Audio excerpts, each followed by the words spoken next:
صار كثير من الشباب يظن أن حرية النشر على مواقع التواصل هي حرية مطلقة، وأن بإمكانه أن يعبر عن غضبه أو حماسه أو آرائه السياسية دون أن يدفع ثمناً. يا شباب، منشوراتكم اليوم تعاقبكم غداً.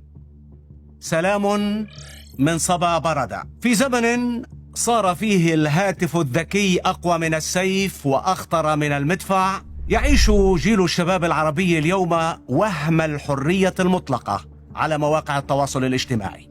يكتب ما يشاء ويهاجم من يشاء ويعبر كما يشاء، وكأن الكلمات التي يطلقها في فضاء الإنترنت تتبخر بمجرد أن يضغط على نشر. لكن الحقيقة في واقع الأمر مختلفة تماما وأخطر بكثير مما يظن. في الماضي كان الإنسان إذا أراد أن يعلن موقفا أو يعبر عن رأي سياسي يحتاج إلى منبر أو صحيفة أو تجمع. كانت الكلمة مسؤولية ثقيلة لأنها كانت نادرة.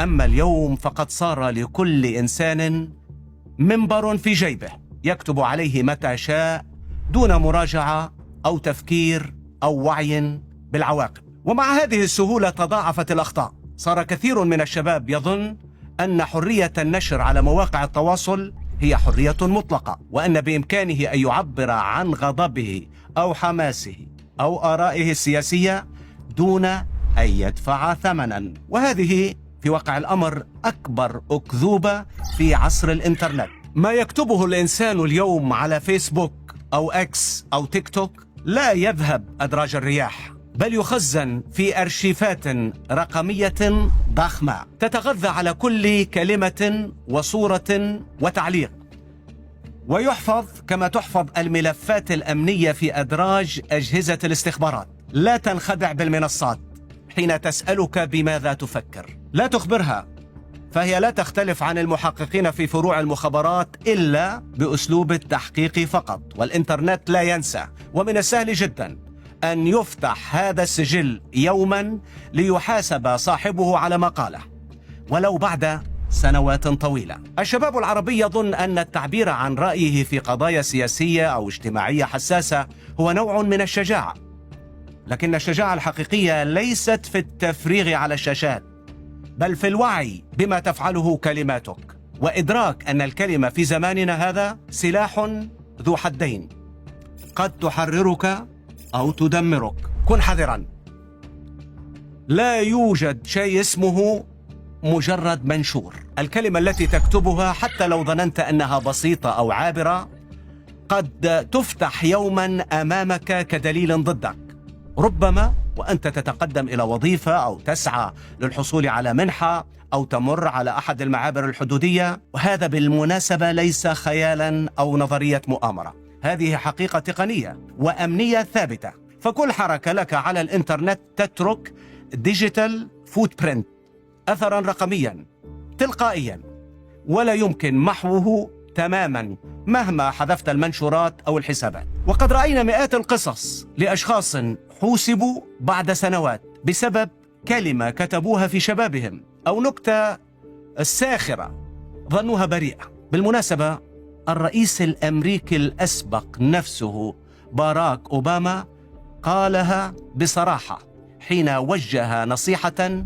للشباب: فكروا مليا قبل أن تنشروا أي شيء على مواقع التواصل، لأن ما تكتبونه اليوم قد يستخدم ضدكم غدا، وإن ما ينشر اليوم يمكن أن يعود ليطارد صاحبه بعد 10 أو 20 سنة. لم يكن أوباما يتحدث عن الأنظمة القمعية بالمناسبة، بل عن واقع عالمي جديد صار فيه العالم بأسره تحت عين رقمية لا ترمش. في الولايات المتحدة نفسها كثير من الشباب فصلوا من وظائفهم أو رفضت طلباتهم الجامعية بسبب تغريدات قديمة نشروها قبل 10 سنوات. وما قاله أوباما ليس مجازا، بل واقع يطبق فعلا. شركات التوظيف، الجامعات وحتى السفارات تراجع حسابات المتقدمين لديها لتتعرف على شخصياتهم وآرائهم واتجاهاتهم. كلمة واحدة متهورة كفيلة بأن تغلق في وجهك أبواب المستقبل. ولا تنسوا أن بعض المطارات الأمريكية الآن تتفحص موبايلك قبل أن تسمح لك بالدخول، لا بل تسألك عن حساباتك في مواقع التواصل. حتى الحكومة البريطانية حذرت البريطانيين قبل فترة حرفيا: فكروا قبل أن تنشروا. فما بالك بالعالم العربي حيث لا تزال حرية التعبير خاضعة لحسابات السياسة والأمن والمزاج العام. الوعي الرقمي لم يعد ترفا بل ضرورة بقاء، فمن لا يعرف كيف يدير حضوره على الإنترنت سيدار من قبل الآخرين، والكلمة التي لا تزنها اليوم قد تزنك أنت غدا. تذكر، الإنترنت ليس دفتر ذكرياتك بل سجلك الجنائي القادم. من المفارقات أن مواقع التواصل ولدت تحت شعار حرية التعبير، لكنها اليوم في واقع الأمر تحولت إلى شبكة لصيد الناس بأفكارهم وكلماتهم. كل ما تنشره يحلل ويخزن ويباع. في هذا الميدان شركات التكنولوجيا تعرف عنك أكثر مما تعرفه أمك، والأجهزة الأمنية في كل مكان تملك القدرة على استخراج تاريخك الرقمي بالكامل في دقائق، ولا ينجو إلا من عرف متى يتكلم ومتى يصمت ومتى يمرر الموجة دون أن ينكسر فيها. المشكلة الأكبر إذن ليست فقط في المراقبة بل في غياب التربية الرقمية. في مدارسنا وجامعاتنا لا أحد يعلم الشباب كيف يتعاملون مع الإنترنت بوعي ومسؤولية. يتعلم الطالب مثلا كيف يستخدم جوجل، لكنه لا يتعلم كيف يحمي نفسه من جوجل. يتقن الكتابة على لوحة المفاتيح، لكنه لا يعرف أن ضغطة نشر قد تغير حياته.